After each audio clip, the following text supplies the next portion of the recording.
এখানে ট্রাফিক নিয়ন্ত্রণ আগের চেয়ে অনেক সন্তোষজনক, অনেক উন্নত হয়েছে। এই ধারাবাহিকতা আমরা ভবিষ্যতে অব্যাহত রাখব। আসসালামু আলাইকুম দর্শক, আমি এই মুহূর্তে উপস্থিত আছি ডেমরার স্টাফ কোয়ার্টারে। এখানে আমার সাথে আছেন ডেমরার স্টাফ কোয়ার্টারের ট্রাফিক ইনচার্জ মৃদুল কুমার। তার সাথে আমি কথা বলবো তিনি ট্রাফিকের পাশাপাশি ক্রাইম বিভাগকে কিভাবে সহায়তা করছেন এবং কতটা অ্যালার্ট হলে তারা ট্রাফিকের দায়িত্ব পালন করে কিভাবে ক্রাইমের কাজ করতে পারেন। আমরা জেনেছি যে গতকাল আপনি ট্রাফিকের দায়িত্ব পালন করার পাশাপাশি কিছু গাঁজা উদ্ধার করেছেন। এই ব্যাপারে আপনার কাছ থেকে কিছু জানতে চাচ্ছি। হ্যাঁ, আমরা আপনাকে ধন্যবাদ। আমরা ওই যে ট্রাফিক ডিউটির পাশাপাশি ক্রাইমের কাজও করে থাকি। গতকাল আমরা ওই যে একটা চেকপোস্ট করেছি সকাল 8টার আগে, 8টার দিকে একটা মোটরসাইকেল আমরা সিগন্যাল দেই। সিগন্যাল দেওয়ার পরে সন্দেহজনক হওয়াতে গাড়িটা টেনে যেতে চাচ্ছিল, পরে আমরা যে শেষ করি যে ধরছি, ধরার পর সন্দেহজনক মনে করাতে তাদের দেহ তল্লাশি করে আমরা গাঁজা পেয়েছি। প্রায় 5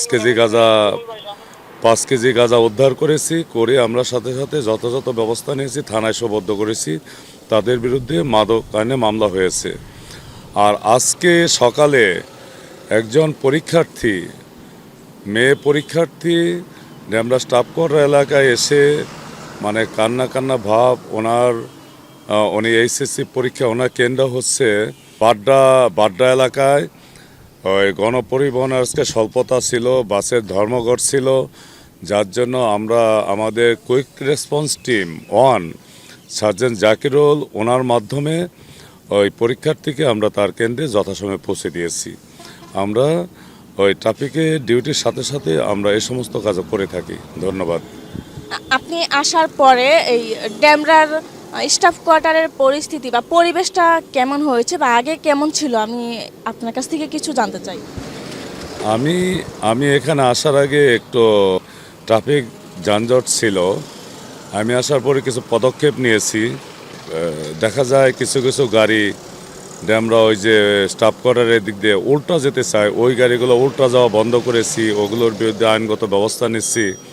তারপরে হোসেন প্লাজা যে বড় মার্কেটটা, এখানে বাসগুলো দাঁড়িয়ে থাকে, এদেরকে আমরা বলছি আপনারা এখানে দাঁড়িয়ে থাকতে পারবেন না, সামনে যে দাঁড়াবেন। এ সমস্ত গাড়ি আমি এখান থেকে সরিয়ে দেওয়ার পরে তারপরে এদিকে সিএনজি, ওই যে ডেমরা ব্রিজের নিচে যে সিএনজিগুলো দাঁড়ায়, এগুলো দাঁড়াতে দিচ্ছি না। সব মিলিয়ে আমরা এখানে কাজ করতেছি। কাজ করার পরে এখানে ট্রাফিক মানে নিয়ন্ত্রণ আগের চেয়ে অনেক সন্তোষজনক, অনেক উন্নত হয়েছে। এই ধারাবাহিকতা আমরা ভবিষ্যতে অব্যাহত রাখব। ধন্যবাদ। দর্শক, আপনারা শুনছিলেন যে ট্রাফিক পুলিশেরা তাদের ট্রাফিকের দায়িত্ব পালনের পাশাপাশি তারা ক্রাইম বিভাগকে সাপোর্ট করে যাচ্ছেন এবং কি তারা মানবিক কাজেও নিয়োজিত আছেন। দর্শক, এই পর্যন্তই ডেমরা স্টাফ কোয়ার্টার থেকে আমি সোনিয়া আক্তার আভা আপনাদের সাথে ছিলাম এবং আমার সহযোগিতায় আছেন মোহাম্মদ রাসেল মিয়া। ধন্যবাদ সবাইকে।